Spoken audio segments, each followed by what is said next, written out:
హల్లెలూయా. దేవునికి మహిమ కలుగునుగాక. ఆమేన్. దేవుని యొక్క వాక్యాన్ని చూద్దాం. మీరు దేవుని యందు విశ్వాసముంచుడి. ఎవడైనను ఈ కొండను చూచి నీవు ఎత్తబడి సముద్రములో పడవేయబడిమని చెప్పి తన మనసులో సందేహింపక తాను చెప్పినది జరుగునని నమ్మిన ఎడల వాడు చెప్పునది జరుగునని మీతో నిశ్చయముగా చెప్పుచున్నాను. చూడండి, విశ్వాసములో కొన్ని పరీక్షలు ఉంటాయి అని చదువుకున్నాం. అబ్రహాము కూడా పరీక్షించబడ్డాడు. అల్ప విశ్వాసము అంటే సందేహించుట అనేది కూడా చూచాం. విశ్వాసములో పోరాటములు కూడా ఉంటవని చూసాం. విశ్వాసములో నిలకడగా ఉండాలని గత వాక్యములో మనం చూసాం. విశ్వాసము వంచకపోవడం వల్ల ఏం జరుగుద్దో కూడా చూసాం. కాబట్టి ఇక్కడ దేవుని యొక్క వాక్యంలో మనం చూస్తే, అందుకు యేసు వారితో ఇట్లనెను, మీరు దేవుని యందు విశ్వాసం ఉంచుడి. ఏముంచాలి? దేవుని యందు విశ్వాసం ఉంచాలి. నాకు దేవుడి కార్యం చేస్తాడు, అంతే. చేస్తాడో లేదో అనేది అది అవిశ్వాసానికి, అనాలోచనకి గుర్తు. కానీ దేవుడు నా పట్ల ఈ కార్యము చేస్తాడు అనేది దేవుణ్ణి యందు నమ్మికుంచటము అంటారు. అందుకని ఇక్కడ చెబుతున్నాడు, మీరు దేవుని యందు విశ్వాసముంచుడి.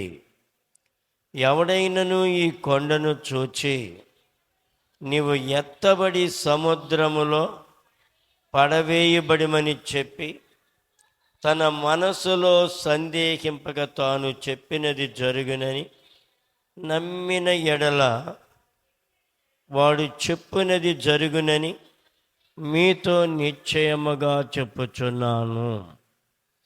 నిజంగా మనకి అసాధ్యమైందంటూ ఏది ఉండదు. కానీ మన మన మనస్సు ఏంటంటే, మనం ఒకటి అనుకుంటే లేకపోతే ఒకటి ప్రార్థన చేస్తే ఇమ్మీడియట్లుగా జరిగిపోవాలి.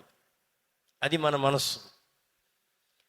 ఆ కొండను చూసి ఎత్తి సముద్రంలో పడవేయబడునని తలంచి విశ్వాసంతో నువ్వు ప్రార్థన చేస్తే ఏదో రకంగా దేవుడు గొప్ప కార్యం చేస్తాడు. కానీ మనం టైం దేవునికి అప్పగించాలి. ప్రతిదీ దేవునికి అప్పగించాలి. ప్రభా, ఇది జరిగించండి, జరిగిస్తున్నారు, నీకు వందనాలు, దాన్ని వదిలేయటమే. కానీ కొన్ని సంవత్సరాలకో, కొన్ని దినాలకో, కొన్ని నెలలకో ఆ కార్యం మనం చూస్తాం. ఒక కొబ్బరి చెట్టు గురించి నేను ప్రార్థన చేశాను. ప్రభా, ఇది ఎక్కడ ఉండకూడదు, నాకు దీని ద్వారా హాని కలుగుతుందయ్యా, నాదైతే నేను నరికేస్తాను. మీ ఇంటి చెట్టు నేను నరకటం అంటే తగాదాలు అవుతాయి. కాబట్టి ఈ చెట్టు ఇక్కడ ఉండకూడదు, ఏం చేస్తావో నాకు తెలియదు ప్రభువా. ప్రార్థన చేసిన తర్వాత కొన్ని సంవత్సరాలకి ఏమైంది? ఏమండి, సర్వే చేసేవాళ్ళు వచ్చారు. ఆ చెట్టుని మొత్తం కోకటి వేళ్ళతో నరికి అవతల బారేశారు. ప్రతిదానికి ఎన్ని సంవత్సరాలు గ్యాప్ తీసుకుంది? దాదాపు నేను ప్రార్థన చేసిన తర్వాత 8 సంవత్సరాలకో 9 సంవత్సరాలకో జరిగింది అది. ప్రతిదీ ప్రభా, ఇక్కడ వ్యభిచారము నడిచేటువంటి ఈ సావిడి, ఈ షెడ్ ఇక్కడ ఉండకూడదు ప్రభా, ఇంటి ఎదురుగుండా ఉండకూడదు ప్రభా అని చెప్పి బలముగా ప్రార్థన చేశాను. కొన్నాళ్ళు. ఎందుకనంటే ఆ లైట్ వేయటం ఆ, ఈ వ్యభిచారములో జీవించేటువంటి వారికి, అక్రమ సంబంధంలో జీవించేటువంటి వారికి వెలుగు పనికిరాదు. వారికి ఏం కావాలి? చీకటి. వెంటనే ఒక రాయో ఏదో వేసేవాళ్ళు, ఆ బలుబు బగలు కొట్టేసేవాళ్ళు, వేసిన మరుక్షణమే అది పోయేది. కాబట్టి ఇప్పుడు లైట్ వేయటం కాదు మనకు కావాల్సిందే, అసలు మొక్కనే కోకటి వేళ్లతో పెళ్ళగించేదిగా ఉండాలి విశ్వాసం. మనమేంటి ఎప్పటికప్పుడు రెమ్మలు కొట్టేసి మొదలు అడుగు నుంచేటువంటి ప్రార్థన చేయకూడదు. అది కోకటి వేళ్లతో మనము దాన్ని మొత్తం పెళ్ళగించేస్తే ఇక అక్కడ కుదురు కానీ ఆ మొక్క కానీ ఉండనే ఉండదు. ప్రభా, ఇక్కడ ఈ సావిడి ఉండకూడదు, ఇక్కడ ఈ పాపము జరగకూడదు ప్రభు అని చెప్పి బలముగా ప్రార్థన చేశాను. ఏమైంది? దాదాపు ఒక 5-6 సంవత్సరాలు పట్టింది. ఏమైపోయింది? అసలు ఏమైపోయింది? ఆ కుటుంబం ఏమైపోయిందో తెలియదు. కళకళలాడే పెద్ద వాములండి, దాదాపు 15-20 ఎకరాల పొలం కలిగిన వాళ్ళు ఆసాములు. 15-20 ఎకరాల పొలం, పెద్ద సంతానం, పెద్ద లోగిలీళ్ళు, పెద్ద సావిడి, దాదాపు 10-12 శాల్తీలు ఉండేవి, దొడ్డంత కళకళలాడుతూ. ఆ కమతగాడు ఎంతమందిని పాడు చేస్తానంటే, ఎక్కడి నుంచో వచ్చి ఇక్కడికి దాదాపుగా ఇక్కడ ఉన్నటువంటి ఆ చుట్టుపక్కల వారందరినీ పాడు చేసేస్తున్నాడు. కాబట్టి ఇక్కడ ఇది ఉండకూడదు ప్రభు అని బలముగా ప్రార్థన చేసినప్పుడు దేవుడు అద్భుతంగా 5-6 సంవత్సరాలు పట్టింది. ఆ సావిడి లేదు, పశువులు లేవు, వరిగడ్డి వామి లేదు, ఈ దినముతో కూడా పిచ్చి మొక్కలతో నిండిపోయింది. వారు ఎప్పటికప్పుడు దాన్ని బాగు చేసి ఏదో వేయాలని చూస్తున్నారు, వారి వల్ల కావట్లేదు. ఇప్పటికి 3 సార్లు అయిపోయింది. చూడండి, నీ ప్రార్థన ఎంత బలముగా ఉంటుందో తెలుసా? నువ్వు చేసేటువంటి ప్రార్థన విశ్వాసముతో కూడిందిగా ఉండాలి. ఏదో నోటికి వచ్చింది, నీకు అవసరం వచ్చినప్పుడు ప్రార్థన చేసి కాదులే ప్రభా. విశ్వాసంతో కూడినటువంటి ప్రార్థన నీ జీవితంలో ఉంటే దేవుడు గొప్ప కార్యమును చూపిస్తాడు ఆయన. అందుకని అంటున్నాడు ఇక్కడ, అందుకు యేసు వారితో ఇట్లనెను, మీరు దేవుని యందు విశ్వాసముంచుడి, ఎవడైనను ఈ కొండను చూచి నువ్వు ఎత్తబడి సముద్రములో పడవేయబడుమని చెప్పి తన మనసులో సందేహింపక. నువ్వు చేసిన ప్రార్థనకి ఏముండకూడదు? సందేహం ఉండకూడదు, అనుమానం ఉండకూడదు. మనం చేస్తున్నాం, ప్రార్థన చేస్తున్నాం, బాగానే ఉంది, కానీ మనలోకి ఏమొస్తుంది? సందేహం వస్తుందన్నమాట. సందేహం. తాను చెప్పినది జరుగునని నమ్మిన ఎడలవాడు చెప్పినది జరుగునని మీతో నిశ్చయముగా చెప్పుచున్నాను. అందుచేత ప్రార్థన చేయునప్పుడు మీరు అడుగుచున్న వాటి నెలను పొంది ఉన్నామని నమ్ముడి, అప్పుడు అవి మీకు కలుగునని మీతో చెప్పుచున్నాను. ప్రభా, నాకు ఇది చెయ్యండి. ఇప్పుడు మా డాబా మీద చూస్తే కొన్ని నేమ్స్ అక్కడ రాసి ఉంటాయి పైన, ఎవరెక్కడెక్కడికి. నేను ఒక్కడిని ఎక్కుతాను నిచ్చిన మీద. చాలా కొంచెం ప్రమాదంగానే ఉంటుంది. డైలీ నేనే మాత్రమే ఎక్కుతాను అక్కడికి, ఎవరు ఎక్కరు. అక్కడ కొన్ని అవసరతలు రాసి ఉంటాయి. ప్రభా, ఇదిగో ఈ కార్యం చేయండి, ప్రభా ఇదిగో ఇదయ్యా అని చాలా దాదాపు 4-5 ఐటమ్స్ ఉంటాయి అక్కడ. వెళ్ళినప్పుడల్లా ప్రార్థన చేస్తూనే ఉంటాం. కాబట్టి మన హృదయంలో సందేహం అనేది రాకూడదు. అడుగు వాటినెల్లా పొంది ఉన్నామని నమ్ముడి, అప్పుడు అవి మీకు కలుగునని మీతో నిశ్చయముగా చెప్పుచున్నాను. అడిగిని పొందుకోవాలి. మనం పొందుకోగలుగుతున్నామా? మనము విశ్వాసము లేనటువంటి వారముగా ఉండకూడదు. విశ్వాసము లేనటువంటి వారముగా ఉంటే ఎలాగూ.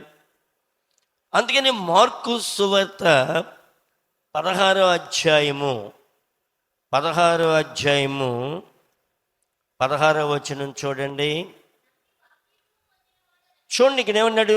నమ్మి ఏమన్నాడు? నమ్మి. మనం నమ్మాలి, వాక్యాన్ని నమ్మాలి. వాక్యాన్ని మనం నమ్మి విశ్వసించి ప్రార్థించాలి. అందుకని ఇక్కడ అన్నాడు, నమ్మి బాప్తిసము పొందినవాడు రక్షింపబడును. చాలామందికి ఏంటి, నమ్మకుండానే బాప్తిసం తీసేసుకుంటాడు. దేవుని మీద అంత నమ్మకం ఉండదు, విశ్వాసం ఉండదు. ఏదో అందరూ తీసుకుంటున్నారని వాళ్ళు కూడా తీసేసుకుంటారు. అలాగే గారడి సీమోను కూడా తీసుకున్నాడు. అందరు తీసుకుంటున్నారు, నేను కూడా తీసుకుంటే ఏంటి, ఇది ఒక బిజినెస్ అనమాట. ఆ బిజినెస్ తోడు ఈ బిజినెస్, గారడికి తోడు ఈ బిజినెస్ పెట్టుకోవాలని చూశాడు. కానీ అతనికి నమ్మకం లేదు. అందుకని అన్నాడు ఇక్కడ, నమ్మి బాప్తిసము పొందినవాడు రక్షింపబడును. నమ్మితే నీకు రక్షణ, నమ్మకపోతే రక్షణ లేదు. ఇంకేమన్నాడు? నమ్మని వానికి శిక్ష విధింపబడును. ఎవరైతే నమ్మలేదో వారికి ఏమవుద్దంట? శిక్ష విధింపబడును.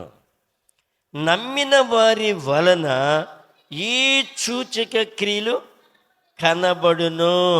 ఏంటి? ఈ సూచక క్రియలు కనబడును. నువ్వు నమ్మితే కొన్ని కార్యాలు నీ ద్వారా దేవుడు జరిగిస్తాడు. నీ ద్వారా దేవుడు కొన్ని కార్యాలు జరిగిస్తారన్నమాట. ఏమనగా, నా నామమున దయ్యములను వెళ్ళగొట్టుదురు. ఏంటంట? దేవుని నామములో దయ్యములు పరిగెత్తుకుంటూ వెళ్ళిపోతాయి. నా నామమున దయ్యములను వెళ్ళగొట్టుదురు. 2, క్రొత్త భాషలు మాట్లాడుదురు, పాములను ఎత్తి పట్టుకొందురు, మరణకరమైనది త్రాగినను వారికి హాని చేయదు, రోగుల మీద చేతులుంచినప్పుడు వారు స్వస్థత నొందుదురని వారితో చెప్పాను. చూడండి, నమ్మిన వారి వల్ల ఎన్ని కార్యాలు జరుగుతాయి. నమ్మిన వారి వల్ల ఈ కార్యములన్నీ 5 కార్యములు జరుగుతాయి. నమ్మాలి, విశ్వసించాలి. నమ్మకపోతే మనకి శిక్షని బైబిల్ చెబుతాను. అందుకని అంటాడు, రోమా 1:17 మనం చూస్తే ఏమంటాడు చూడండి. రోమా 1:17, ఎందుకని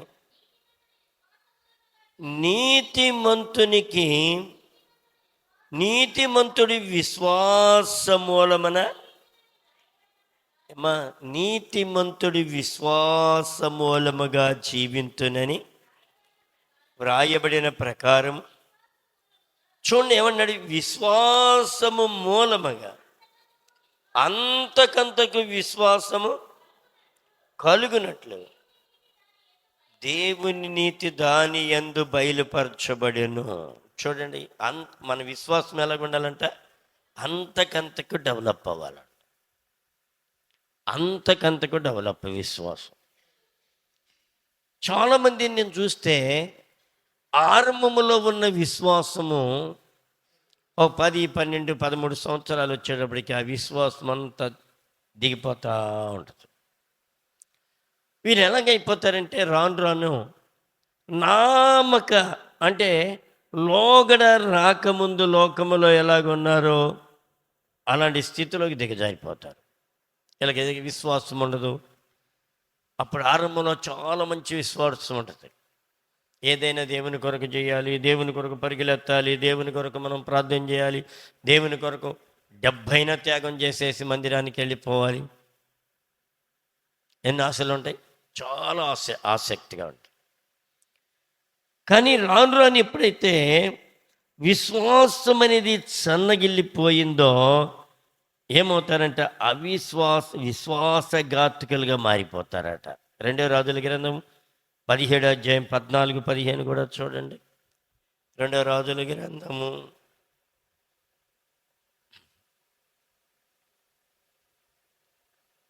దయచేసి సహాయం చేయండి. 2 రాజులు 17, 14.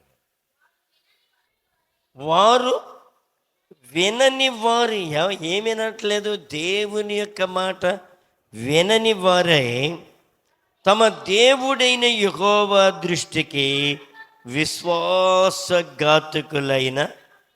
తమ పితరులు ముష్కరులైనట్లు తామును ముష్కరులైరే.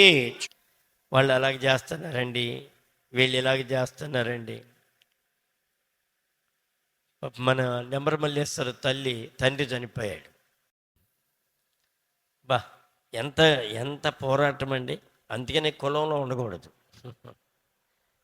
కులంలో ఉండకుండా సపరేట్గా ఉంటే అసలు ఒత్తిడి ఉండదు. ఏదో కార్యక్రమాలు పిలుస్తారు, మనం వెళ్ళాం. ఎంత ప్రాణం హాయిగా ఉంటుందో తెలుసా. 4 కొంపలు ఒక చోటు ఉంటే కొల్లేరేక అది. నిజంగా ఎంత దరిద్రం అంటే అంత దరిద్రం. ఆ సమాధి చేయడానికి వాళ్ళ తండ్రిని తల ప్రాణం తక్కువచ్చింది. అవి తగలబెట్టాలని ఒకడు, తర్వాత ఒకడేమో స్థలం ఇక్కడ పాతి పెట్టినామని ఒకడు, అక్కడ పాతి పెట్టినామని వాళ్ళు. చూడండి, మీరు ఈ 2 చోట్ల కాకపోతే మీ పొలిమేరన ఈ శవాన్ని దాటినేమని ఒకడు. ఎంత బాధ అండి. ఆ సమాధి చేయడానికి తల ప్రాణం తోక్కొచ్చింది. పాపం జ్ఞాపకార్థి కూటమి పెట్టుకుందామంటే ఎంత మూర్ఖత్వం అండి. ప్రజలు తల్లి ఇష్టం, తన తల్లికి పుట్టిన బిడ్డలు ఇష్టం. వాడెవడో పక్కనోడు వాడు పెత్తనం చేస్తాడు, బోడి పెత్తనం.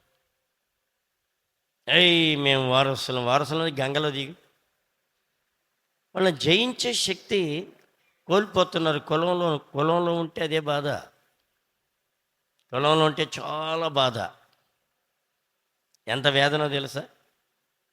ఇప్పుడు అమెరికా దినానికి ఒప్పించేశారు మొత్తం కష్టపెట్టి. చూడండి, అసలు ఏళ్ళింట్లోది ఏంటి, వాళ్ళకేం సంబంధం. చూడండి, ఈ కులగజ్జి చాలా కులగజ్జి అయిపోతుంది అనమాట. ఏదోలే, వాళ్ళు ప్రభువుని నమ్ముకున్నారు, బాప్తీసం పొందారు, వాళ్ళ తిప్పలాళ్ళు పడతారు, మనకి దేనికి అనుకునేవాడే వాళ్ళు లేడు. మా అమ్మాయిని 2-3 కొట్టను కూడా కొట్టేశారు. చూడండి ఎంత భయంకరం. వాళ్ళు ఏమైపోతారో నాకు అర్థం కావట్లా. దేవుని యొక్క సన్నిధిలో ఏమండి, ఇక్కడ ఏమంటున్నారు, విశ్వాసఘాతుకులై తమ పితరులు ముష్కరులైనట్లు తామును ముష్కరులైరే. చూడండి ఎలాగైపోతున్నారు, ముష్కరులైరే. వారు ఆయన కట్టడలను తమ పితరులతో ఆయన చేసిన నిబంధనను ఆయన తమకు నిర్ణయించిన ధర్మశాస్త్రమును విసర్జించి వ్యర్థమైన దాన్ని అనుసరించచ్చు వ్యాధులైరే. వారి వాడుకల చొప్పున మన చుట్టూ ఉన్న వారి వాడుకల చొప్పున, అయ్యో అది పెట్టాలండి, ఇది పెట్టాలండి, అది కట్టాలండి, ఏంటి అని అసలు వాడే వచ్చి ముందు నిలబడి చూస్తాడు అన్నీ. ఇక నీకు గీలి ఏర్పడద్ది, గీలి అన్నమాట. చూడండి, వాడు కనీసం ఎవడైనా బాగోటం లేదు, లెగవటం లేదు, ఆసుపత్రికి వెళ్తున్నా, అసలు వాళ్ళ దగ్గర డబ్బులు ఉండయో లేవో, ఈ 1000 రూపాయలు తీసుకెళ్ళి వాళ్ళ చేతిలో పెడదామని వాడు ఎవడన్నా ఉంటాడా? ఏదోలే పాపం లెగవట్లేదు, 1 డజన్ చక్కెరకల్లికాయలు తీసుకెళ్ళి వాడి చేతిలో పెడదామని వాడు ఉంటాడా? ఉండడు. చచ్చినప్పుడు మాత్రం బాగా పోతులు కోసి వాడికి దిట్టంగా పెడితే 2 కాయలు బిగిచ్చి తోలుతా ఉంటాడు రోడ్డు మీద. మూర్ఖుడు. ఎంత మూర్ఖుడాడు, దరిద్రుడు. వాడికి ఇంట్లో కూడి బెటర్ పెళ్ళాం. అందుకని ఇట్లాంటి కూడికి ఎదురు చూస్తూ ఉంటాడు ఆడు దరిద్రుడు. వీడి కూడు దొరకదు ఇంట్లో, వీడి భార్య వీడి మాట ఎందో, అందుకని ఆ కూడు కావాలి వీడికి. దేవుని యొక్క సన్నిధిలో అయ్యో వాళ్ళు తిప్పలాలు పడుతున్నారు అనేటువంటి పరిస్థితి లేకుండా, అమ్మ కొలకట్టడ ఏం కట్టడా, తాగుబోతోడు మార్చు, ఒక వ్యభిచారిని మార్చు, ఒక దొంగను మార్చు, ఒక దోసుకునేవాడిని మార్చు. ఇది జాతి కాదు ఒక్కొక్కడికి. ఇదేమన్నా చేస్తాడు ఎవడన్నా? ఒకడు భార్య చెడుగా తిరుగుతుంది, ఆ చెడుగా తిరిగేదాన్ని ఆపు. పిల్లలు ఏడుస్తున్నారు, పిల్లలు భ్రష్టులు అయిపోతున్నారు, భర్త కుమిలిపోతున్నాడు లోపల. అలాంటి వాడిని బాగు చేసేటువంటి పరిస్థితి నీకుందా? అదే క్రీస్తు చేసిన పనే. క్రీస్తు చేసి చూపించాడు. మన దగ్గర త్రాగుబోతులు, వ్యభిచారులు, దొంగలు, దోచుకొని వారు అనేకులు మార్చబడ్డారు. ఒక్కడైనా మార్చలేడు. కానీ ఏయో కర్మకాండలో ఏదో కులాచారాలు. ఏంటి నీ ఆచారం ఏంటి చెప్పండి అమ్మ? ఒక వ్యక్తిని సన్మార్గంలో నడిపించు, దానికన్నా మేలైంది ఏమన్నా ఉందా? దానికన్నా మించింది ఏదైనా ఉందా? ఏది తిండి జరగకపోతే వాడికి 10 కిలోలు బియ్యం ఇవ్వు, వాడికి ఏమన్నా ఖర్చులకు వాడుకోలేని స్థితి వస్తే వాడికి 1000 రూపాయలు ఇవ్వు. అది జాత కాదు వీడికి. వీడు బాగా నిలబడతాడు, ఇక మందు వేస్తుని ఊగుతూ ఉంటాడు వెనక్కి ముందుకి. కానీ దేవుడు నిన్ను పడుకోబెడతాడు. ఎవరి జోలికన్నా వెళ్ళి దేవుని జోలికి వస్తే నువ్వు మాయమైపోతావు, కనబడవు భూమి మీద. నా అనుభవంలో నేను ఎంతోమందిని చూశాను. దేవుని వాక్యం సత్యమైంది. ఈ దేవుని ముందు ఎవడు నిలబడలేదు. దేవుని యొక్క శక్తి ముందు ఏ శక్తి నిలబడలేదు ప్రియ తల్లి. దేవుని బలమైనటువంటి వాక్యం ముందు ఎవడు నిలబడలేదు. అందుకని అంటున్నాడు 15వ వచనంలో, వారు ఆయన కట్టడలను తమ పితరులు ఆయన చేసిన నిబంధనను, ఆయన తమ కొరకు నిర్ణయించిన ధర్మశాస్త్రమును విసర్జించి వ్యర్థమైన దానిని అనుసరించచ్చు వ్యర్థులై వారి వాడుకల చొప్పున మీరు చేయకూడదని యెహోవా చలువిచ్చిన తమ చుట్టూనున్న యెహోవా చలువిచ్చినట్లుగా ఏమీ చేయకూడదు. ఇంకేమన్నాడు? ఆ జనములు మర్యాదలను అనుసరించి వాటి వంటి వారైరే. మనం అలా అవ్వకూడదని బైబిల్ చెబుతుంది. నువ్వు ప్రత్యేకించబడినటువంటి వ్యక్తిగా ఉండాలి. నువ్వు నమ్మి విశ్వసించు. నేను చెప్పాను ఈమెతో, మీరు ఏడవలేరు కానీ వదిలేసేయండి అని చెప్పాను. అందుకని నేను చెప్పేది ఏమి లేదు. ఇక మీ శక్తి చాలదు, మీరు ఏడవలేరు కానీ వదిలేసుకోండి. చూడండి, మన ఇంట్లో కార్యం ఏంటి? ఎవడో వచ్చి పెత్తనం చేయటం ఏంటి? అడిగే దమ్ము ఈడుకొండదు ముందు. మాకు కులం కావాలి, కులం లేకపోతే మేము బతకలేము, కులం బతికిచ్చు దీన్ని, కులం బతికిచ్చి బట్ట కట్టించద్ది. దేవుని యొక్క వాక్యం ఎంత సత్యమైంది. అందుకని అంటాడు సామెతల గ్రంథం 13వ అధ్యాయం 2వ వచనంలో మనం చూస్తే, సామెతల గ్రంథం 13వ అధ్యాయం 2వ వచనం చూడండి. ఇక్కడ ఏమన్నాడు? నోటి ఫలము చేత మనుష్యులు మేలుననుభవించును, విశ్వాసఘాతకులు బలత్కారము చేత నశించుదురు. ఏమైపోతారమ్మా? విశ్వాసఘాతకులు ఏమైపోతారట? బలత్కారము చేత నశించిపోతారట. నశించిపోతారు. దేవుని సన్నిధిలో నువ్వు నమ్మితే దేవుని యొక్క మహిమను చూస్తావు. నువ్వు నమ్మితే దేవుని యొక్క మహిమను చూస్తావు. మన విశ్వాసం ఎలాగ ఉండాలంట? అంతకంతకు మా విశ్వాసము ఎక్కువగుచున్నది. మన విశ్వాసములో పెరగాలే తప్ప తరగకూడదు. మన విశ్వాసం పెరగాలి, నిరీక్షణ పెరగాలి, ఆశీర్వాదం పెరగాలి, ఐశ్వర్యం పెరగాలి, ఘనత పెరగాలి, ఇవన్నీ పెరగాలి. ఒకసారి నీకు పడిపోయినట్టే అనిపించద్ది, నేలమట్టం అయిపోయినట్టే అనిపించద్ది. దేవుడు ఉన్నతమైన స్థితికి లేపుతాడు. నా యేసయ్యలో ఉన్న గొప్పతనం అది. నువ్వు నమ్మిన ఎడల, నమ్మగలుగుతున్నావా? 2 కొరింథీ 5:7 మనం చూస్తే చూడండి. 2 కొరింథీ 5:7 చూడండి. ఇక్కడ ఏమన్నాడు? గనుక ఈ దేహములో నివసించుచున్నంత కాలము ప్రభువుకు దూరముగా ఉన్నామని ఎరిగి. ఇప్పుడు మనం దూరంగా ఉన్నాం, దగ్గరగా ఉన్నామా? ప్రభువుకి దూరంగానే ఉన్నాం, కానీ విశ్వాసంలో దగ్గరగా ఉన్నాం, నమ్మకంలో దగ్గరగా ఉన్నాం, కానీ శరీరంలో దూరముగా ఉండొచ్చు. అందుకేనంటున్నాడు ఇక్కడ, గనుక ఈ దేహములో నివసించుచున్నంత కాలము ప్రభువునకు దూరముగా ఉన్నామని ఎరిగియుండియు ఎల్లప్పుడూ ధైర్యము కలిగిన వారమై ఉన్నాము. మనం ఎలాంటి ధైర్యం కలిగి ఉండాలి? ఎల్లప్పుడూ ధైర్యం కలిగి ఉండాలి అమ్మా. ఎల్లప్పుడూ ధైర్యం, విశ్వాసం.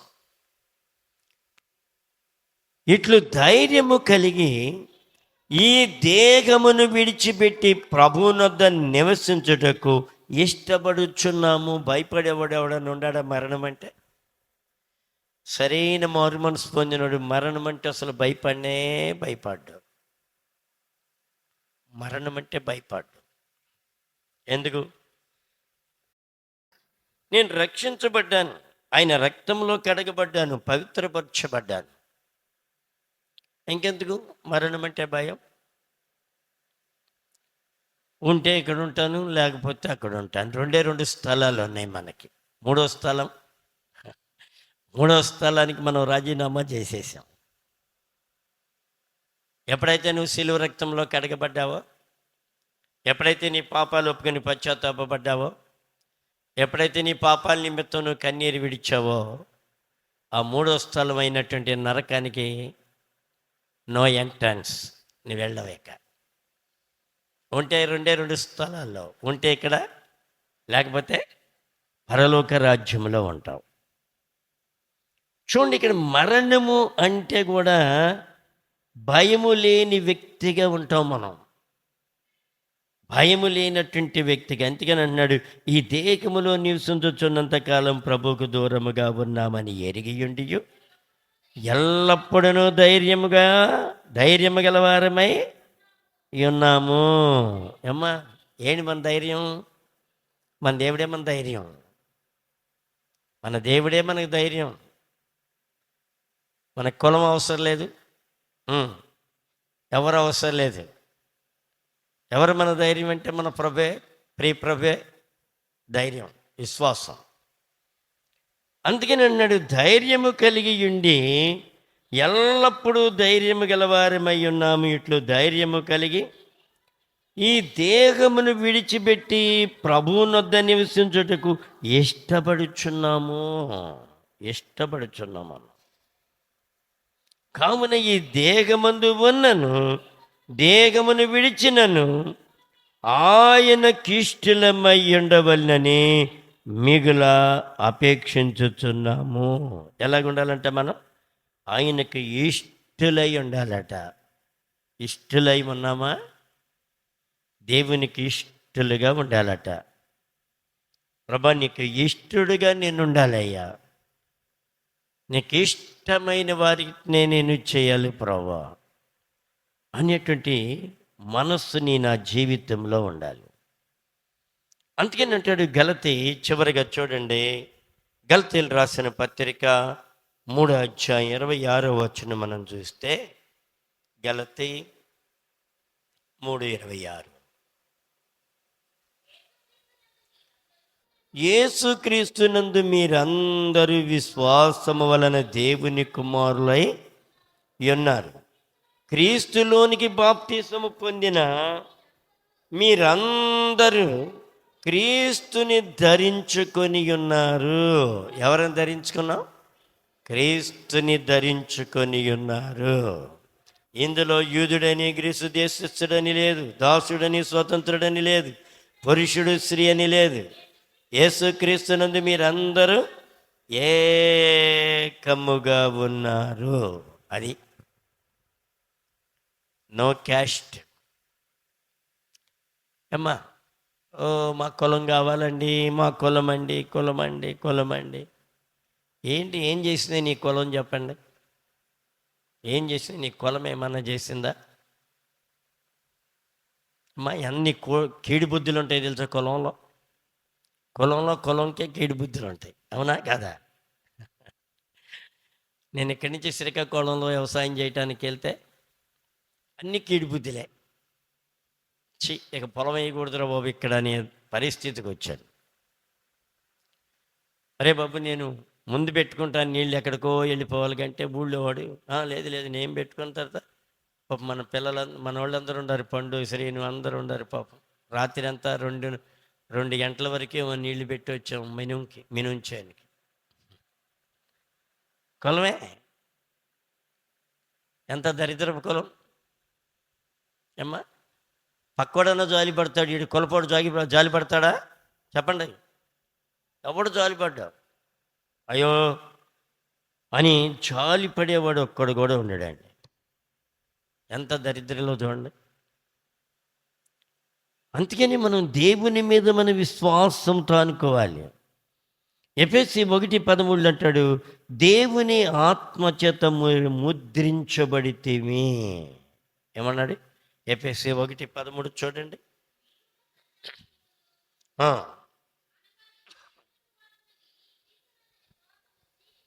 మీరును సత్యవాక్యమనగా మీ రక్షణ సువార్తను విని క్రీస్తునందు విశ్వాసముంచి వాగ్దానము చేయబడిన ఆత్మచేత మీరు ముద్రించబడితిరే. అది క్రీస్తునందు విశ్వాసముంచి వాగ్దానము చేయబడిన ఆత్మచేత మనం ముద్రించబడి ఉండాలి. ఎఫెసీ 3:12 కూడా చూస్తే, ఎఫెసీ 3:12 కూడా ఏమంటాడు? ఏమ్మా, ఆయన యందలి విశ్వాసము చేత ధైర్యమును. విశ్వాసం ద్వారా మనకేమొచ్చినాయి చెప్పండి? ఒకటి, అంతకుముందు ధైర్యం ఉందా? చెప్పండి. పిరికి అన్నమాట. ఇప్పుడు మన ధైర్యం ఎంత ఏంటి? మన ప్రభే మన ధైర్యం. అందుకని అన్నాడు ఇక్కడ, ఆయన యందలి విశ్వాసము చేత ధైర్యమును నిబ్బరమైన ప్రవేశమును ఆయనను బట్టి మనకు కలిగి ఉన్నవి. దేవుణ్ణి బట్టి మనకి అన్నీ కలిగి ఉన్నాయి. చూడండి, మనం దేవుని యొక్క సన్నిధిలో నిబ్బరమైన మనస్సు, చక్కటి ధైర్యాన్ని ఇచ్చాడు. దానిలో ధైర్యము నిబ్బరంలో ప్రవేశం కలిగించారు. 1 పేతురు 1:5 మనం చూస్తే విశ్వాసము ద్వారా ఆ స్వాస్థ్యం అంటే పరలోకమందు మనల్ని భద్రపరిచాడట. చూడండి, విశ్వాసం. అందుకని మన జీవితంలో విశ్వాసం ఉండాలి. విశ్వాసం లేకుండా దేవునికి ఇష్టలై ఉండలేం. అందుకని నన్ను నమ్మిన ఎడల ఈ కొండను ఎత్తి సముద్రంలో పడవేయబడినంటే అది పడద్దు, కానీ నువ్వు సందేహించకూడదని దేవుని యొక్క వాక్యం రాయబడి. చూడండి, ప్రతిదానికి. అందుకని మనం ప్రార్థన చేయాలి, ప్రభా ఈ కార్యమును మీరు జరిగిస్తున్నారు, నీకు వందనాలు. నిజంగా నేను చేసిన ప్రార్థనలో ఏది 88లో నుండి ఇప్పటి వరకు ఏది నాకు ఫెయిల్ అవ్వలేదు. ప్రతి ప్రార్థన దేవుడు సఫలం చేశాడు. ప్రతి ప్రార్థన దేవుడు అన్నాడు. నా శ్రమలో, నా కష్టములో, నా ఇరుకులో, నా ఇబ్బందులో నా ప్రతి బాష్ప బిందువు ఆయన తుడిచారు. నేను ఏదైతే ప్రభువుని అడిగానో ఆయన ఆ ప్రార్థన ఆలకించి దేవుడు ఎన్నో కార్యములు నాకు చేయడం చూశాను నేను. దేవుడు నీ ప్రార్థన వింటలేదా? విశ్వాసంలో నేను విశ్వాస పరీక్ష కలిగి ఉండాలి. విశ్వాసంలో నిబ్బరమైనటువంటి బుద్ధి కలిగి ఉండాలి. అవిశ్వాసము, అల్ప విశ్వాసం మన దగ్గరికి రాకుండా, ఈ అల్ప విశ్వాసం అనేది, అవిశ్వాసం అనేది పూర్తిగా మనల్ని వెనక్కి నెట్టేస్తాయి. భక్తిలో నుండి భక్తిహీనతలోనికి దిగజార్చేస్తాయి. కొంచెం అవిశ్వాసానికి నీ హృదయంలో తావిస్తే అది వచ్చి నీ హృదయంలో ఏలుబడి చేయటం ప్రారంభమవుతుంది. దానికి అవకాశం ఇవ్వకూడదు. ప్రభు దగ్గర నువ్వు ప్రార్థించు, దేవుని స్తుతించు, సందేహించకుండా ప్రార్థించు. నీ ద్వారా గొప్ప కార్యములు దేవుడు జరిగించునుగాక. ప్రార్థన చేసుకుందాం. అందరూ మోకరించి ప్రభుని అడుగుదాం.